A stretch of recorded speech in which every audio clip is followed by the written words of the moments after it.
karon na pod nga takna sa kapanahunan nga nanapod ko'y pribilehiyo nga mo dugang sa sumpay sa akong mga naglabay nga mga mensahe. Gusto na kong i-share karon nga kahaponon kining gitawag og where your life spent, asa nimo ang imong kinabuhi gi gasto.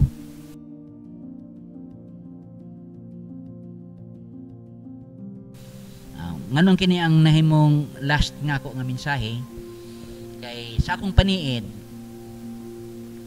dili lang ang mga gitawag og mga unbeliever kanang mga wala bitaw kinabuhi nga gihatag sa Ginoo mao ang doon natay makita nga doon na pay mga maka question ta kundi bisan sa mga alagad mismo sa Ginoo, no? Akong pagpaniid bisan mga alagad sa Ginoo ang ilang pag-spend sa ilang gitawag og kinabuhi dili gihapon gitawag og right, no? Di man tanan pero daghan, okay? Gani ako makita nga sa mga nag-adto og gathering, no? Partikular na sa mga simbahan ang mga nag-alagad kung mahimo ang ihatag sa Ginoo dili gyud gitawag og unsa ang kanang gitawag og kadak-on nga oras ang nakomit niya pero mamintihon niya na kasagaran jud kung moadtog simbahan ang uban gamay na lang gid mahatag sa Ginoo. Pero kung tan-aw nimo ang ilang kinabuhi ngadto sa mga kalipay sa kalibutan, mga affairs sa kalibutan, mas dako ang ilang mas spend nga time dito. Pero sa gathering ay sa Ginoo nahimo na lang less o gamay na lang kaayo. So maka kuan gina siya kanang gitawag og usa na ka makaguguol nga klase nga makita nga sitwasyon.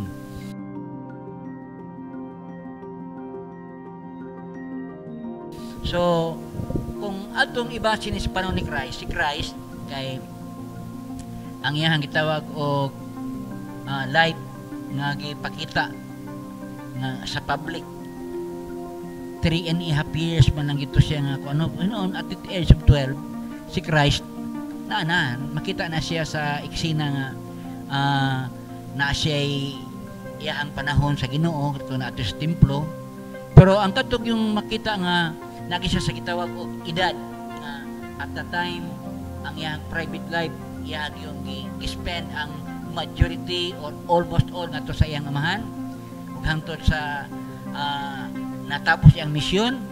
So ato makita nga ingana ang gibilin ni Christ nga matud pa niya that you should follow my footstep.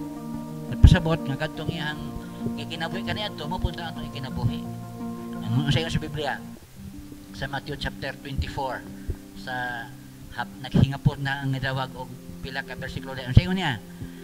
Every day nagapanudlo siya sa mga sinagog then sa mga dapit nga dito siya nagasangyaw sa along the seashore usahay napay panahon sa gitawag og house to house napay gitawag og along the road.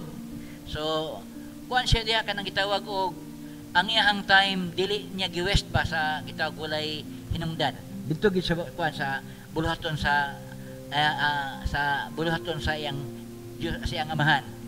Then besides ana at the day gigamit niya para sa buluhaton sa iyang amahan o buluhaton sa Dios. Every night ang iyang time daw gispend niya ngadto sa prayer, gispend niya ngadto sa pagpamalandong. Sa ato dako taon yang tulubagon po sa Ginoo niya kay ngano man wala nato ma-properly use ang time.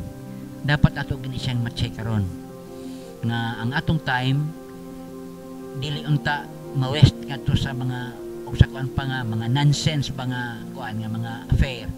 Kinahanglan ang atong time magamit nato for the glory of God. No? Kung natos na panimalay mo basa tag Bible malandong ta Ginoo. Kung ito sa gawas possible na po tayo time gihapon dito nga mamalandong ta sa Ginoo mahimo po tag mga pagampo. bisan na lang sa mga mugbo nga panahon. Pero ang kuamo gud karon, ang ato makita karon, ang mga katawhan mas nakahimo og pag-spend sa time nga gitawag useless, nonsense, unya less lang ang time og no time pagani ang ilahang maihatag ngadto sa Ginoo. Pero karon nga kahaponon atong pamalandongon nga ang Dios gikan pa sa una hangtod karon hangyo na niya sa tagsa-tagsa siyang mga anak nga kung unsa ang pagkinabuhi sa iyang anak kasi sa Kristo, ing anak po ta atong pagkinabuhi. Muna nga naingon si Christ nga, learn of me and be like me. Tun-i ko ninyo og sama mo nako.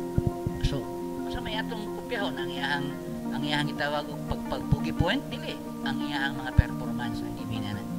So kung nabuhat nato na muna siya ang gwapong pagkinabuhi nga wa taon niya'y itawag o tulisok madawat panahon ng mga tabata sa gitawag o judgment sa Ginoo, kung dili appreciation kay ang atong pagkinabuhi diri ato manggigamit ang tanan for the glory of God. God bless sa tagsa-tagsa.